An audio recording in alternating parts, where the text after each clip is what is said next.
Welcome back to the channel. My name's Trevon. I work with Century 21 Mike Bowman. Today we are going to go over some real estate stats regarding September. That way you can get an idea of what's going on in the market. Now after October is when it'll paint a better picture of what the market really looks like, but September stats will still give you an idea of what is going on currently. In this, I'm going to highlight some of the larger counties as you see here: Tarrant, Collin, Dallas, and Denton. If you'd like some specific information on an address or a specific city, just check the description and you can email me or give me a call. We're going to touch on average sales price. We're going to touch on days on the market. We're also going to touch on homes for sale so you can get the idea of how many more homes for sale or not went on the market.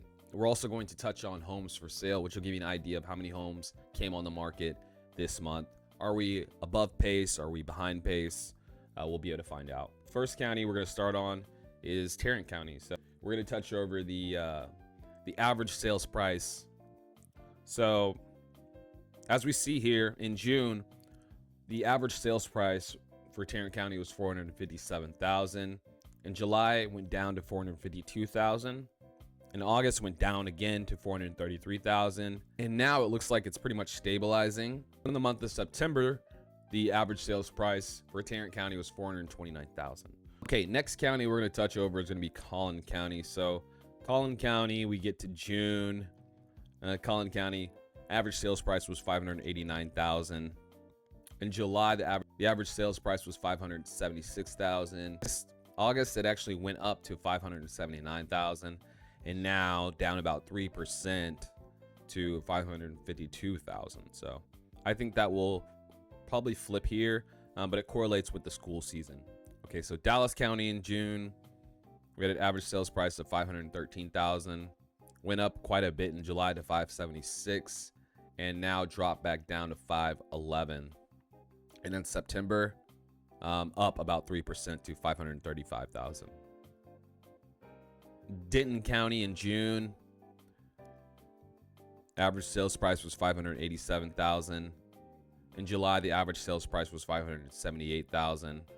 August, average sales price was $582,000, and now it's gone down quite a bit, down to $554,000, which is still showing up 1%. So maybe that's like a typo.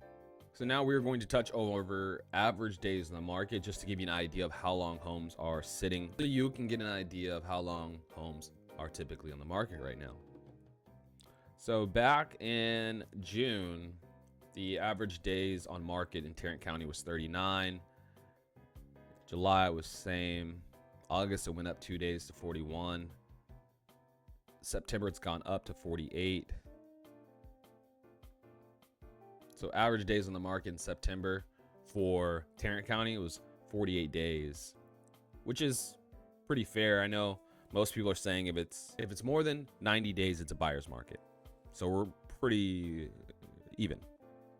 Okay, so Collin County, 39 days as well in June and July, 49 days in August, 54 days in September. So you definitely seeing homes sit a little longer in Collin County. And I strictly correlate that to the school time frame. Now Dallas County, 37 days, 38 days in July, 41 days in August, 44 days in September. So it's going to keep trickling up. So homes are sitting a little longer. So if you are selling in some of these areas and your home is sitting a little longer, I mean, don't be surprised. Denton County, 37 days, 39 days in July, 44 days in August, 50 days in September. So yeah, an increase across the board, but I think that's just going to be tied to schooling, which the interesting thing here is how interest rates are going to affect. So I am quite excited to see what happens in October, because it's going to give you an idea of what's happening when typically the market slows down, but interest rates have dropped. So people are in school. So how will that affect the overall statistics of the market? Next, we're going to go over homes for sale.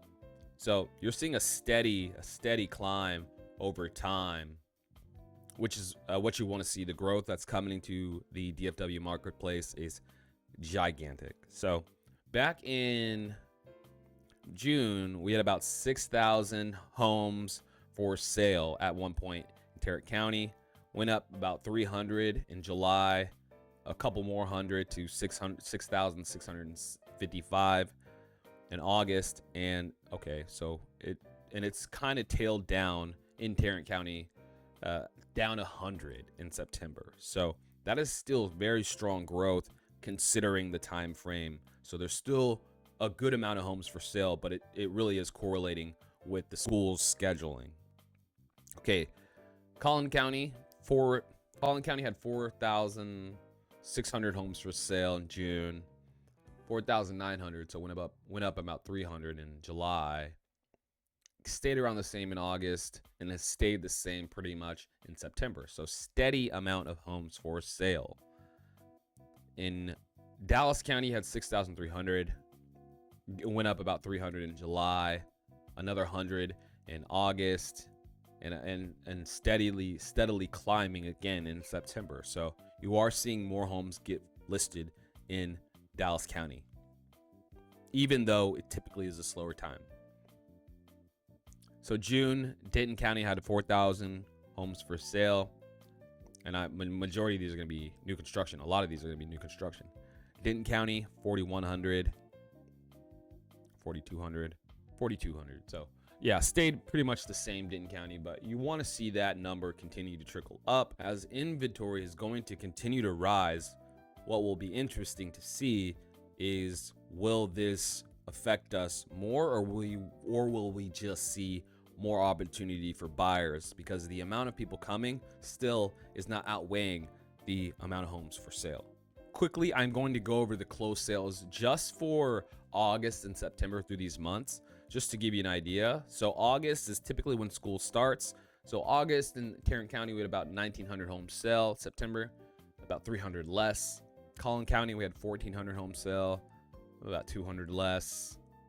They all went down about, Dallas, yeah, they all went down about 200. So you are seeing more homes, you are seeing less homes close, and more homes go up for sale. So it's going to be interesting to see how that correlates in this upcoming month.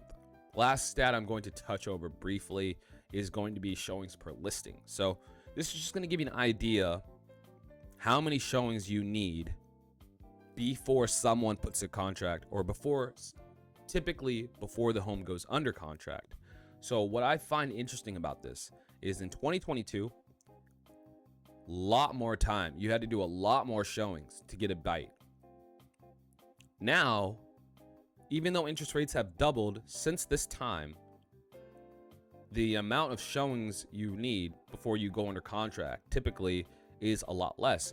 And what I will say that is the buyer pool is way more qualified than they ever were. So now, and some people still have fears from back then when they could not get the home that they wanted. So when a qualified buyer comes to your home and they love it and they're ready, they typically strike and go for it. So this is going to give you an idea. Let's say you're selling your home, you're not getting showings.